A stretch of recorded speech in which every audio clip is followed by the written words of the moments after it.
So good morning, everybody, and welcome to Maine State Bar Association Bar Talk for May 10th. I appreciate everyone being here, and I'm very pleased to introduce you to Trish Refo, who is the ABA president, who will be speaking with us this morning. And I'm going to turn it over to Trish right away. Thank you so much, Angela, and it's just a pleasure to be with all of you. I practice at Snell and Wilmer in Phoenix, Arizona, and I'm coming to you from Phoenix on a day when it's going to be 100 and something today, so I can tell you with great assurance that I would much rather be in Maine than here in Phoenix. This is not the time of year that we feel smart to live in Phoenix, but call me in January and it'll be different. So thanks to all of you for joining us. This is one of those opportunities that I really look forward to for all sorts of reasons, but one of them is that it gives me a little bit of a chance to emphasize how much the American Bar Association values its relationships with the state and local bars in our country. You know, it was the state bars in 1878 who got together and said, we really need to have a national voice for the legal profession. And the ABA was founded at the behest of the state bars of our country. And to this day, the state and local bars literally control the policy of the American Bar Association, because the policy is developed by our House of Delegates, and the majority by far of the membership in our House of Delegates comes from representatives of the state bars and some of the very larger municipal bars in our country. So it is all of you who, by participating through your terrific state delegate, Peter Bennett, and the other members of the Maine delegation, who set the policy of the American Bar Association, in which we work to promote the excellence of our profession, expand access to justice, advance diversity, equity, and inclusion, promote the rule of law, and direct our policy advocacy on matters that are of concern to lawyers across our country. So our national voice is what allows us to advocate for the issues that all lawyers care about, ranging from the vibrancy and independence of our profession to the independence of our judiciary, and among other things, doing our work to ensure the quality of our federal judiciary through the evaluations of the federal judicial nominees that we provide. So we're deeply grateful to all of you who are members of the American Bar Association. And as I say, we value very much the opportunity to be here and talk about how we all need to work together to advance the work of our profession and the interests of our profession, especially during these very challenging times.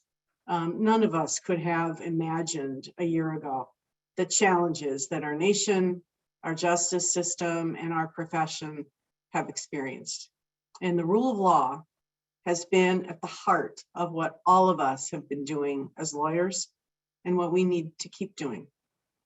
When the pandemic and the shutdowns began more than a year ago, hard to believe, more than a year ago, the first order of business for the American Bar Association was to support the rule of law by addressing the staggering civil legal needs that arose out of this pandemic. So we set up a task force on legal needs arising out of the pandemic that coordinated the myriad and disparate legal aid and pro bono efforts across the country in a number of very specific areas. In particular, as you all know, the issue with respect to evictions has been at the forefront of the national and state policy debates for more than a year now. And we have worked hard, particularly in Washington, to advocate for relief for landlords and tenants as part of the pandemic relief program. We lobbied Congress for increases in legal aid funding for agencies like Pine Tree Legal Assistance. because the rule of law has no meaning at all if our fellow citizens have no access to our civil justice system because they can't afford a lawyer. So we help to mobilize state bar associations to encourage their lawyers to provide pro bono legal assistance in addition to some of the federal advocacy work we were doing. We promoted services like a terrific platform called ABA Free Legal Answers, which has now fielded more than 150,000 civil legal inquiries since it was launched in 2016. Free Legal Answers is a way that helps individuals who have a specific civil legal question and allows lawyers who want a bite-sized pro bono opportunity to answer that question, you know, in your PJs at midnight, if you care to, as comfortably as you are. And they are small, relatively straightforward legal questions that provide meaningful help to folks who otherwise do not have access to lawyers at all. So we need to continue to do everything we can to expand the availability of legal services while ensuring that those services are effective for and protect clients. And I talk about that because, as you may know, there are states across the country who are experimenting with the regulation of lawyers, all intended to try to expand access to justice.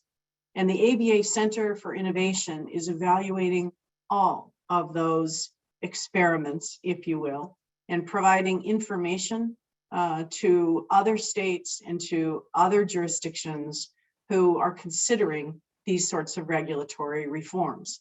Some of the regulatory reforms, as you may know, are experimenting with non-lawyer ownership of law firms, with fee sharing with non-lawyers, with paraprofessionals being able to perform some sort of limited legal services. Some in our profession, by the way, I don't need to tell you this, are absolutely sure that these changes are the answer to bridging the access to justice gap in our country.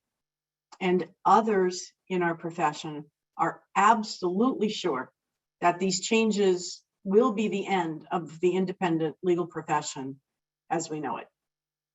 Somebody's not right in that debate. And the ABA has, at this point, not taken any position with respect to any of the specific regulatory reform ideas. But what we are doing is committing ourselves to both tracking those changes and studying the actual results so that we can look at actual data to help our profession answer these questions on a more national basis.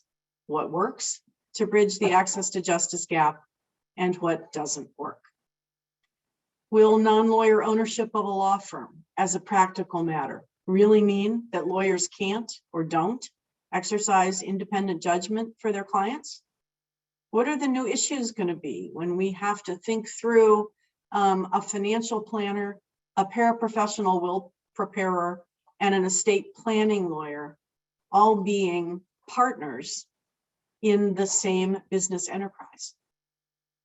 And will we, as I heard predicted on a Harvard conference a couple of weeks ago, will we all wake up one morning and sometime in the next 10 years, open the newspaper to see that one of the big four accounting firms has merged with one of the major law firms in our country? The pandemic has driven more change already in the legal profession than any of us could ever have imagined.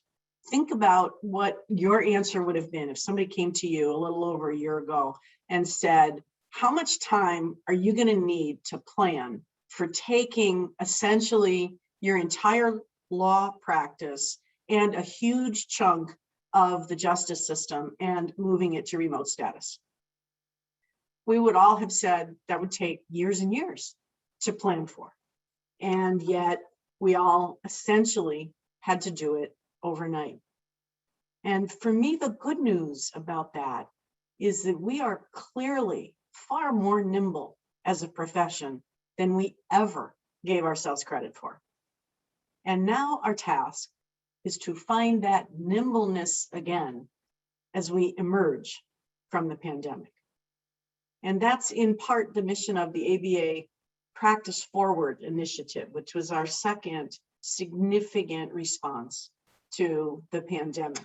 The Practice Forward initiative is about helping lawyers through this pandemic, helping lawyers in every practice setting work and thrive through these difficult and challenging times. And one of the things, besides collecting a host of information and resources that are available on the Practice Forward page of the ABA website, one of the other things Practice Forward did was to conduct a survey of thousands of lawyers across the country to assess and understand the impact of the pandemic on our profession, on all of us.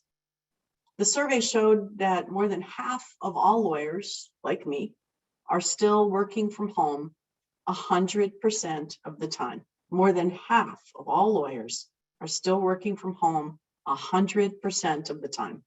And while most said they still feel very productive, they often feel overwhelmed. Lawyers are worried about job security. They're worried about client access. They're worried about developing business. They're worried about juggling billable hour requirements with work and home responsibilities. And although the transition to remote work obviously has affected everybody, the survey found that, as is so frequently the case, it had a disproportionate impact on women lawyers with children and on lawyers of color. Concerns about mental health and wellness have been and remain critical issues for the legal profession and for our ability to advance the rule of law. These concerns also emerged as priorities in the Practice Forward survey results. The bar must always be attentive to the need to promote well-being, to help ourselves and our colleagues manage stress, and to be there for those who struggle with any mental health or substance abuse challenge. The Practice Forward survey results also confirmed the continued urgency of our work toward real racial equity in our country and in the legal profession, and we must never let up. The past year has exposed more than ever the poisonous racism in America that stifles opportunity and injects fear and violence toward communities of color. As stewards of our justice system, we as a profession need to start at home. All lawyers need to do our individual part to ensure that our own profession is diverse and inclusive. We need to do that through the organized bar, and we need to do it in our own individual ways as each of us tries to make progress every day in our own small circles to fight for and to make real the cause of racial equity in our profession. At the same time, we need to continue to improve the institutions of our justice system. We have to forge new paths to ensure that our laws and policies do not implicitly or explicitly harm or exclude any person on account of race, ethnicity, gender, gender identity, sexual orientation, so-called disability, or other factors that create injustice. The rule of law demands that every person be treated with equity. You know, what we do as lawyers is bigger than any one of us or any one of our clients. We have a critical role to help lawyers be better lawyers, not only in their individual practice areas, but also as greater champions for the rule of law and for equal justice. I had the opportunity last week to serve as a juror in federal court. It was an astonishing experience. And if you ever want to be reaffirmed in your faith in our justice system, jury service is absolutely the way to do it. I was surprised to be chosen, but it was a remarkable experience during Law Day week. And as a sitting president of the American Bar Association, to serve on a jury. And it reminded me that in this moment of pandemic, in this era of reckoning for our country around racial equity, as our nation continues to heal from a divisive national election and an attack on our nation's Capitol building, we as lawyers have a mission in front of us. We cannot be content with just restoring our justice system to the way it was before the pandemic. Instead, we must learn from all of the tumultuous upheaval during this terribly difficult time and build a justice system that provides more access to more people in better ways, that is more just, and that moves us ever closer to the promise of equal justice under law. That is our mission, and I have spoken about it and had the privilege to speak about it around the world, again, from my dining room during the course of this year, to Australia, to Hong Kong, to Austria, to the United Nations Commission on the Status of Women. Lawyers across the globe tell me how much they respect the American legal system, the American legal profession, and how much they look to the American Bar Association and frankly, to all of you as American lawyers for guidance on issues of justice and the rule of law. So thank you for all that you are doing to advance justice and to support the rule of law, and keep doing it. And we are delighted and proud of all of you, and to have had the opportunity to come by this morning. It is still very much, well, I guess it's still morning for you all too, but it's earlier morning here in Phoenix. So thank you for the chance to be with you. And Angela, or hi Kelly, thank you. Hi Trish. Nice to see you. You're doing well? Nice to see you as well. Doing well, except for the fact that I'm a little tardy this morning, and I apologize for that. Things no happen. Worries. But I got to hear most of what you had to say, and I want to thank you. I really, really appreciate you taking the time and coming and talking to us up here in Maine, and giving us some insight as to what's going on at the ABA and around the country. I find it hugely useful. I took the opportunity to take a look at the report, is it the Practice Forward report that you referenced? And I just want to commend that to everybody who's listening. It is a very detailed report, and it addresses a lot of very interesting questions that we've been thinking about here in Maine, such as how to return to work, ideas about how to return to work. There's a section on what's going on with diversity initiatives. And so there's some really great information in there for those of you who are interested, and I found it very quickly on the ABA's website. So I want to invite everybody to offer their questions for Trish. Feel free to do so in the chat, and Angela or I could weigh in.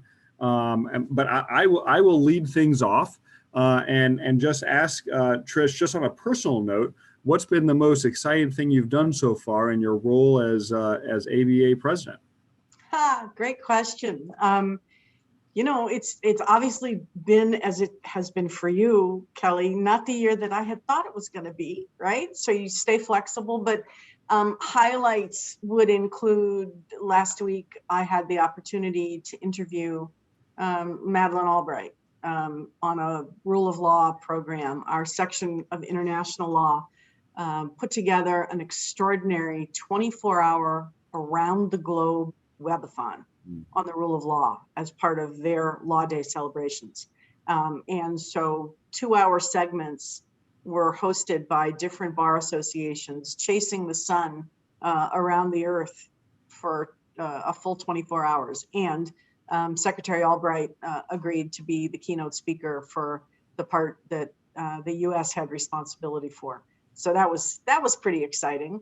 That's pretty cool. What I've enjoyed really the most is just the opportunity to sort of go to so many more places than I would otherwise have had the opportunity to, right? You can sit still and visit with lots more people, it turns out, than you can by hopping on and off airplanes. So we've just been busy trying to reinvent the office of the president for a pandemic world. Yep, and you're exactly right. I think that is an important silver lining to what we're going through right now, in that I'm able to reach out to our 16 county bar associations, and for Worcester County, it would be a 6-hour drive. And so we could do a Zoom meeting. It is a longer drive for you to connect with all 50 of your constituents, all 50 states that make up the country. I think that you've probably gotten significant benefit as well. Rita Ferry, one of our members, asks, how is Secretary Albright doing? Haven't heard much about her lately. As I grow older, ? I'm always interested in hearing how our senior colleagues are doing. She is just extraordinary. She's got as much energy as I remember her ever having when she was in active service for our country. She is busy all the time. Getting her for even a virtual 30 minutes required, some scheduling dynamics, but she's remarkable. And even though she's not a lawyer, right, she was the perfect one to speak to rule of law issues, because in a way, she's a walking, talking civics education for anyone about why the rule of law is so important. And there's no question that we've had some real challenges in the rule of law this year in any number of respects. And one of the most, you asked me earlier, what was the best part about this? Let me tell you that perhaps the most challenging was I was scheduled to give a significant address virtually on the rule of law at the opening of the legal year in Hong Kong. And it was scheduled for the week after January 6th. So talking about the rule of law to the opening of the legal year in Hong Kong, which has its own rule of law issues, as you are all very well aware, in the immediate wake of the January 6th insurrection, was an enormous challenge. It really was. And what we ended up doing was talking about how at the end of the day, after all of our tumultuous fall and early winter, the rule of law prevailed, right? We had an election that was free and fair. The courts, in a transparent and independent way, considered all the challenges that needed to be presented with respect to the election. And at the end of that day on January 6th, our Congress went back into session and performed its constitutional function to certify the results of the election. And all of that happened because of the rule of law. And despite the efforts of others who are trying to subvert it. Exactly. Well, Trish, we are honored and grateful. Thank you so much for taking some time out of, I'm sure, a crazy busy schedule with your practice on top of being ABA president. And I also want to thank you for serving as ABA president. It's an important organization, and we're really pleased to have you and hear from you today. Well, thank you. It was delightful to be with you. And Kelly, you and I will forever share the pandemic president bond with our colleagues, not just in this country, but around the world, who had the privilege to serve during these very challenging times. Thank you for your leadership. Thank you for all that you're doing, not just for Maine, but for our profession writ large. And it was lovely to be with you today. Well, thank you so much. And of course, feel free to stick around if you want to hear about our court updates and other exciting things. But otherwise, very much appreciate your time. Here you go. You get a sneak preview of what we're going to be talking about. So folks, let me just run through this fairly quickly. And like I say, Trish, feel free to stay or go as you like. A number of new pandemic management orders have been issued by the law court. So we've summarized them here. As always, do encourage you to take a look at the orders themselves. So there's PMO 1 has shifted decision-making authority some. PMO 9 eliminated temperature screening, which I think the science has shown not to be very meaningful. The small claims mediation pilot project has been expanded. I'm not actually participating in that. I'd be interested to hear from anybody who has as to how that's going. And then there are 2 invitations here. One invitation is just a general invitation to offer ideas about post-COVID planning.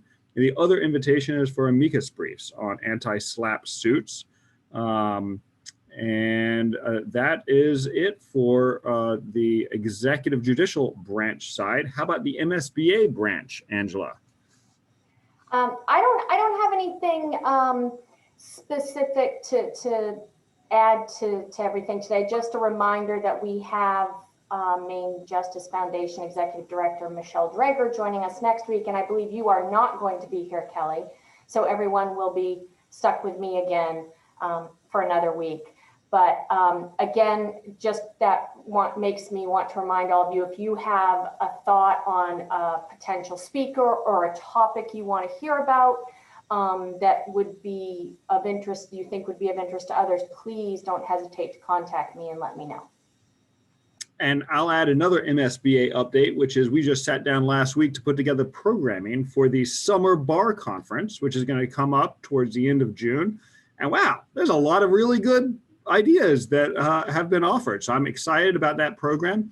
Stay tuned for more information on that. To register, it will be taking place by Zoom over a day and a half, a little bit shorter. I know all of you love Zoom very much, but we just have to limit it. You don't get it all at once. A little shorter because it will be a beautiful week in June, hopefully. Here are a couple of tips for you.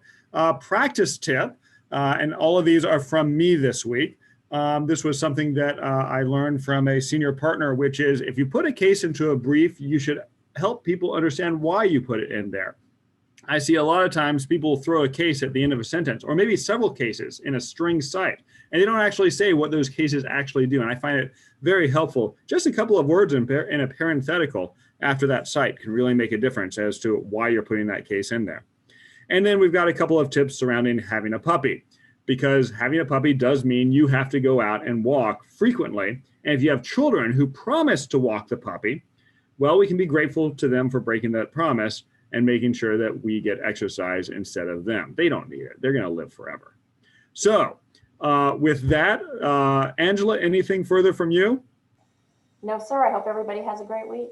All right. And my apologies to everybody for being a couple of minutes late. I too wish you have a great week. Next week, I will be paddling the St. John River with my family, and I will be missing all of you, and I'll see you the following week. Have a great week. Take care.